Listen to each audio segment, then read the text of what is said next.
بسم اللہ الرحمن الرحیم۔ السلام علیکم ناظرین۔ تیمور یمن کا مشہور بدمعاش اور نامی گرامی چور تھا۔ ایک دفعہ اپنے سپاہیوں کے ساتھ جنگل سے گزر رہا تھا تو اس کی نظر ایک قافلے پر پڑی۔ یہ اپنے سپاہیوں کے ساتھ اس قافلے پر حملہ آور ہوا تو اس کی نظر ایک کم سن بچی پر پڑی۔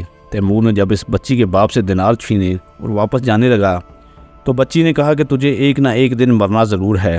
اپنی عمر کے لحاظ سے بچی نے بہت بڑی بات کی تھی، اس لیے اس کی بات نے تیمور کے دل پر اثر کیا۔ اس نے اسی وقت یہ قافلہ چھوڑنے کا فیصلہ کیا۔ اس نے قافلے کو سارا سامان واپس کر دیا اور اپنے ساتھیوں سے کہا کہ اپنے اپنے گھر واپس چلے جاؤ۔ سب ڈاکو جب اپنے گھر واپس چلے گئے تب تیمور مسجد کی طرف روانہ ہوا۔ کئی گھنٹے اپنے گناہوں کی معافی مانگتا رہا۔ پھر اچانک اس کے دل میں خیال آیا کہ اللہ تعالیٰ بھی مجھے تب بھی معاف کرے گا جب اس کے بندے مجھے معاف کریں گے۔ اس نے ایک لسٹ بنائی جن لوگوں کو اس نے لوٹا تھا۔ لسٹ میں نام لکھتے اس کو ایک بیوہ عورت یاد آئی۔ اسی وقت اس کے پیروں تلے سے زمین نکل گئی۔ وہ بھاگتا ہوا بیوہ عورت کے گھر گیا، مگر اب وہاں دروازے پر ایک تالا لگا ہوا تھا تو پوچھنے پر کسی کو بھی معلوم نہیں تھا کہ عورت کہاں گئی۔ تیمور مایوس ہو کر اپنے گھر پہنچا۔ وقت تیزی سے گزرتا گیا۔ آخر ایک دن اس نے فیصلہ کیا اور ایک عورت سے شادی کر لی۔ 2 سال کے بعد اللہ تعالیٰ نے اسے ایک بیٹی عطا کی۔ اس کے دل میں اللہ تعالیٰ کا خوف تھا۔ اس نے ہمت نہ ہاری۔ جس عورت کے ساتھ اس نے بدکاری کی تھی وہ مہینے میں 3-4 بار اس عورت کے گھر ضرور جاتا کہ شاید وہ عورت واپس آ جائے یا کوئی شخص مجھے اس کا پتہ ہی بتا دے، مگر وہ ہمیشہ ناکام ہی لوٹتا۔ تیمور کے چہرے پر ہمیشہ افسردگی رہتی۔ اس کی بیوی اس سے پوچھتی تھی مگر وہ خاموش ہی رہتا۔ ایک دن وہ جمعہ کی نماز ادا کرنے مسجد گیا اور خطیب صاحب کسی موضوع پر خطبہ دے رہے تھے۔ خطیب نے کہا کہ زنا ایک قرض ہے، جس نے بھی یہ قرض لیا تو اسے دنیا ہی میں واپس کرنا ہوگا۔ یہ سنتے ہی اس کے چہرے کا رنگ زرد ہو گیا۔ جب وہ گھر واپس آیا تو دھاڑے مار مار کے رونے لگا۔ کبھی وہ اپنی بیٹی کی طرف دیکھتا تو کبھی بیوی کی طرف، مگر وہ کسی کو کچھ نہیں بتا سکتا تھا۔ بس اس نے اپنی بیوی سے اتنا ضرور کہا کہ تم نے گھر سے باہر ایک قدم بھی نہیں رکھنا اور نہ ہی میری بیٹی کو جانے دینا ہے۔ وہ جب گھر سے باہر کسی کام کے سلسلے میں نکلتا تو گھر کو تالا لگا کر جاتا۔ تیمور یمنی حد سے زیادہ ڈر چکا تھا اور بہت محتاط ہو گیا۔ اس طرح کئی برس گزر گئے، حتیٰ کہ اس کی بیٹی جوان ہو گئی۔ اس نے اپنی بیٹی کے لیے ایک رشتے کی تلاش شروع کر دی۔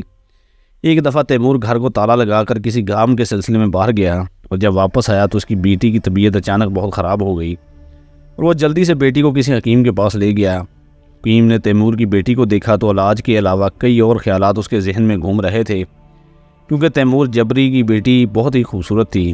حکیم نے تیمور سے کہا کہ آپ اور آپ کی بیوی چلے جائیں، میں لڑکی کا اکیلے میں علاج کرنا چاہتا ہوں۔ تیمور اس حکیم سے اچھی طرح واقف تھا۔ وہ ایک شریف انسان تھا اور آج تک اس کی کبھی بھی کوئی برائی نہیں سنی تھی۔ یہ اللہ کا نیک اور برگزیدہ بندہ تھا، مگر وہ یہ بات بھول چکا تھا کہ شیطان کسی بھی وقت انسان پر غالب ہو سکتا ہے۔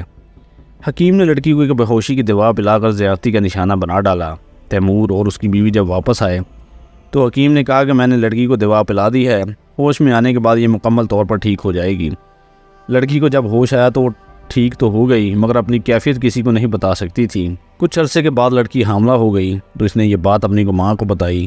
لڑکی کا ایک اچھے خاندان میں رشتہ طے ہو چکا تھا، مگر جب وہ رشتہ پکا کرنے اور لین دین کی بات کرنے اور شادی کی تاریخ مقرر کرنے آئے تو لڑکے کی ماں ایک عقل مند خاتون تھی۔ اس کو فوراً یقین ہو گیا کہ لڑکی حاملہ ہو چکی ہے۔ اس نے نہ صرف اس رشتے سے انکار کر دیا بلکہ پورے علاقے میں تیمور اور اس کی بیٹی کو بھی بدنام کر دیا۔ لوگوں نے یہاں تک کہنا شروع کر دیا کہ ایک ڈاکو کی بیٹی نیک تو ہو ہی نہیں سکتی۔ تیمور کو جب اس بات کا علم ہوا تو وہ ہاتھ میں تلوار لہراتا ہوا بیٹی کے پاس آیا اور کہا سچ سچ بتاؤ کہ کس کے ساتھ منہ کالا کیا تھا، بتاؤ ورنہ ابھی سر تان سے جدا کر دوں گا۔ بیٹی نے رو رو کے کہا کہ مجھے کسی بھی مرد نے آج تک نہیں چھوا سوائے ایسے شخص کے جس نے میرا علاج کیا۔ اس نے میری مجبوری اور بے بسی کا فائدہ اٹھایا۔ تیمور حکیم کے پاس گیا تو پہلے ہی علاقہ چھوڑ کر کہیں جا چکا تھا۔ تیمور یمنی نے اس حکیم کو تلاش کرنے کی بہت کوشش کی لیکن اس حکیم کو کچھ نہ پتہ چلا۔ تیمور نے تلوار نیام میں پھینکی اور ادھر ہی مٹی میں بیٹھ گیا اور زمین سے مٹی اٹھا کر سر میں ڈالنے لگا اور ساتھ دھاڑے مار مار کے رونے لگا۔ کچھ دیر بعد وہ اس حالت میں گھر واپس آیا کہ اس کا گریبان کھلا ہوا تھا، سر میں مٹی تھی، وہ چہرے پر بے پناہ غم نظر آ رہا تھا۔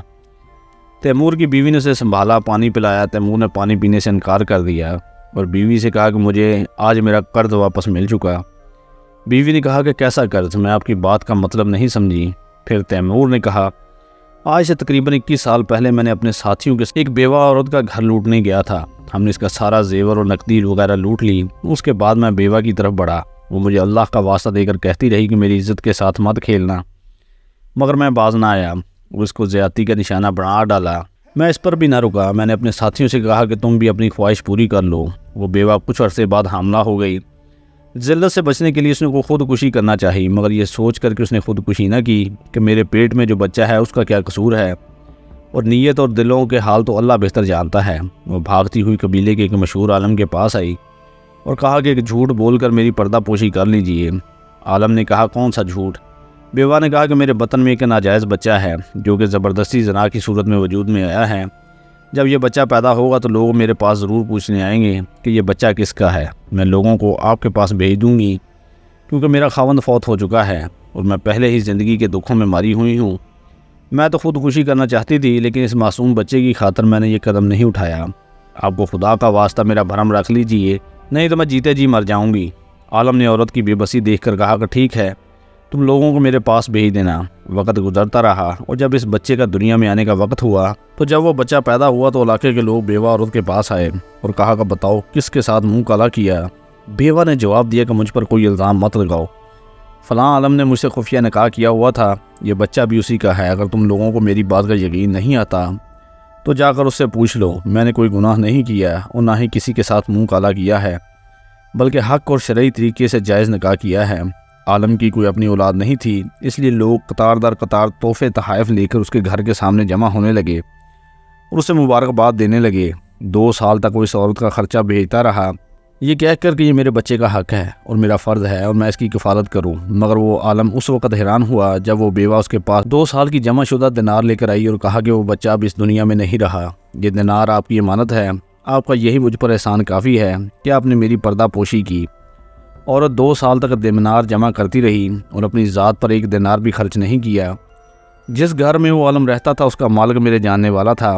اس نے ایک دن مجھے ساری رودا سنائی تو میرے رونگٹے کھڑے ہو گئے۔ یہ سب سننے کے بعد میری اتنی بڑی غلطی کا احساس ہوا، میں بہت رویا پیٹا، لیکن کچھ حاصل نہ ہوا کیونکہ اسی عورت کو میں نے داغدار کیا۔ میں اس عالم کے پاس بھی ایک عورت کا پتہ پوچھنے گیا تو اس نے بتایا کہ وہ آخری بار مجھے دینار واپس کرنے آئی تھی، اس کے بعد وہ شہر چھوڑ کر چلے گئی۔ کاش کہ وہ مجھے مل جاتی تو میں اس سے معافی مانگ لیتا۔ میں اس دنیا سے وفات پا جاؤں گا اور اس کا درد کوئی علاج نہیں ہوگا۔